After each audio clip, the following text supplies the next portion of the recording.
Salut tout le monde, c'est le jardinier de Wall Street, bienvenue sur ma chaîne. Aujourd'hui, je lance une deuxième série de vidéos qui s'intitule Les bases de l'investissement. Le but de ces vidéos-là, c'est que si toi aussi tu cherches à savoir comment analyser une action et faire des analyses fondamentales, ces vidéos-là, elles sont faites pour toi.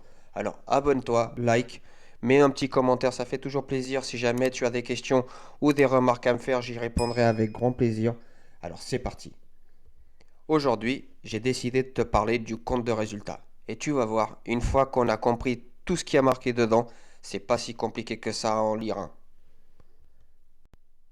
Alors, avant toute chose, je tiens à préciser que je ne suis pas conseiller financier. Mes vidéos sont uniquement à des fins d'éducation financière et vous êtes les seuls responsables de vos investissements.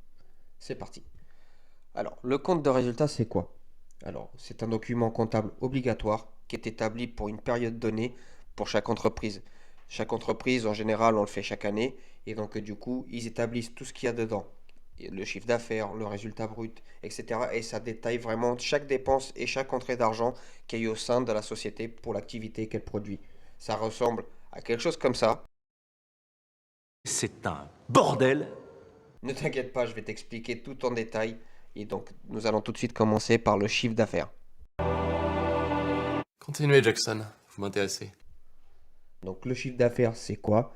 Eh ben, c'est tout simplement l'argent que la société a gagné en vendant les produits qu'elle a construits. Que ce soit des pizzas, que ce soit des logiciels. Bref, c'est tout ce qu'elle a produit et ce qu'elle a encaissé comme argent en vendant ses services ou ses produits à des clients. Le résultat brut, c'est quoi? Eh ben, le résultat brut, c'est la définition qu'on donne à l'argent qui reste après avoir acheté les matières premières qu'on a besoin pour produire soit nos services, soit nos produits. Par exemple, pour une pizza, tu as besoin d'acheter des pâtes, des sauces tomates, etc. Donc du coup, ça, tu les achètes auprès d'un fournisseur et donc du coup, ça coûte de l'argent.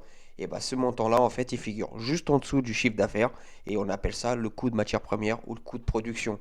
Et donc pour obtenir ton résultat brut, tu fais le chiffre d'affaires moins le coût des matières premières ou de coût de production et tu obtiens ton résultat brut qui est juste ici. Alors, c'est bien le résultat brut, c'est marqué marge, mais la marge, c'est le pourcentage qui est juste en dessous. La marge brute, en fait, permet de déterminer si la société a un avantage compétitif par rapport à ses concurrents. Plus cette marge brute est élevée, mieux c'est.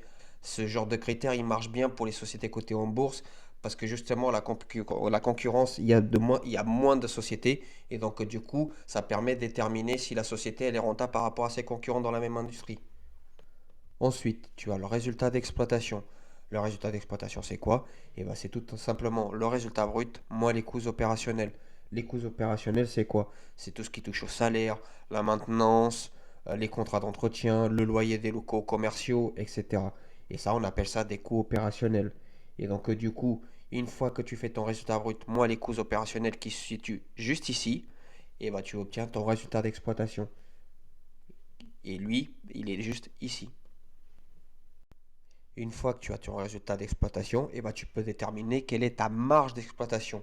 Cette marge-là, elle est très importante pour savoir est-ce que ton activité opérationnelle devient de plus en plus efficace. Plus cette marge d'exploitation augmente, ça veut dire que tes coûts de production diminuent. Donc ça veut dire que tes employés ils sont plus efficaces, les machines elles tournent mieux et ça consomme moins d'électricité par exemple. C'est tout cela.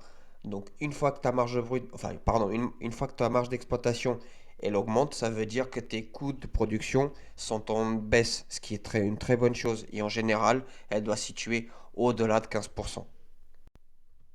Et donc du coup, le dernier de cette petite vidéo, eh ben, c'est le résultat net. Et ben, le résultat net, tu l'obtiens comment? Et ben, c'est en soustrayant les charges financières au résultat d'exploitation.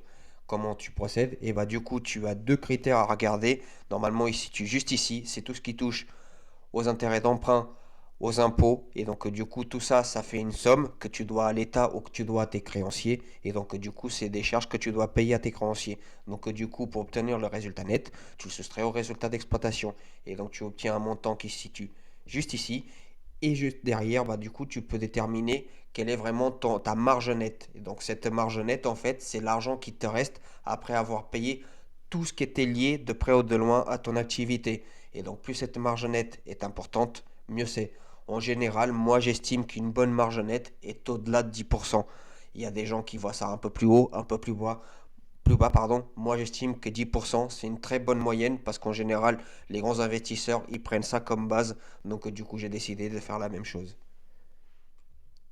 Voilà, merci de m'avoir regardé et de m'écouter. N'hésite pas à t'abonner et à mettre un like si tu as aimé ce contenu. Et moi, je te dis à très bientôt, les amis. Je sème des pièces aujourd'hui pour récolter des billets demain. Ciao!